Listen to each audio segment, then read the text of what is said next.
স্বৈরাচার বিরোধী জুলাই বিপ্লবের পর আওয়ামী লীগ ছাড়া প্রায় সব দলই ডক্টর মোহাম্মদ ইউনূসের নেতৃত্বাধীন অন্তর্বর্তী সরকারকে সমর্থন দিয়েছিল। কিন্তু ১৫ মাস হতে না হতেই সেই আস্থায় আজ পরিণত হয়েছে ক্ষোভে ও অভিযোগে। প্রায় সব রাজনৈতিক দল এখন সরকারের বিরুদ্ধে প্রতারণা এবং প্রতিশ্রুতি ভঙ্গের অভিযোগ তুলেছে। মূল বিরোধ এখন জুলাইয়ের জাতীয় সনদ বাস্তবায়ন আদেশ নিয়ে। বিএনপি মহাসচিব মির্জা ফখরুল ইসলাম আলমগীর বলেন, অন্তর্বর্তী সরকার ও ঐক্যমত্য কমিশন জনগণের সঙ্গে বিশ্বাসঘাতকতা করেছে। তিনি আরও অভিযোগ করেন, জাতীয় নির্বাচন বিলম্বিত করার জন্য একটি মহল কাজ করছে। জামায়াতের নায়েব আমির সৈয়দ আব্দুল্লাহ মোহাম্মদ তাহের প্রধান উপদেষ্টা মোহাম্মদ ইউনূসকে অবিলম্বে জুলাই সনদ বাস্তবায়ন আদেশ জারি করার আহ্বান জানিয়েছেন।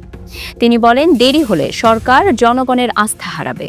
নাগরিক ঐক্যের সভাপতি মাহমুদুর রহমান মান্না বলেছেন, দেশ এখন গভীর সংকটে আছে। অন্তর্বর্তী সরকার দেশের মানুষের সঙ্গে প্রতারণা করছে। তার মতে, সংকট থেকে উত্তরণের একমাত্র উপায় দ্রুত নির্বাচন। এনসিপির আহ্বায়ক নাহিদ ইসলাম জানান, জুলাই সনদ বাস্তবায়ন আদেশের কোনো নোট অফ ডিসেন্ট থাকবে না। ঐক্যমত্য কমিশনের সিদ্ধান্তই গণভোটে যাবে। বিপ্লবী ওয়ার্কার্স পার্টির সাধারণ সম্পাদক সাইফুল হক বলেন, অন্তর্বর্তী সরকার নির্দিষ্ট বিষয়ে সমর্থন পেলেও নির্বাহী আদেশ জারি করার ক্ষমতা তাদের নেই।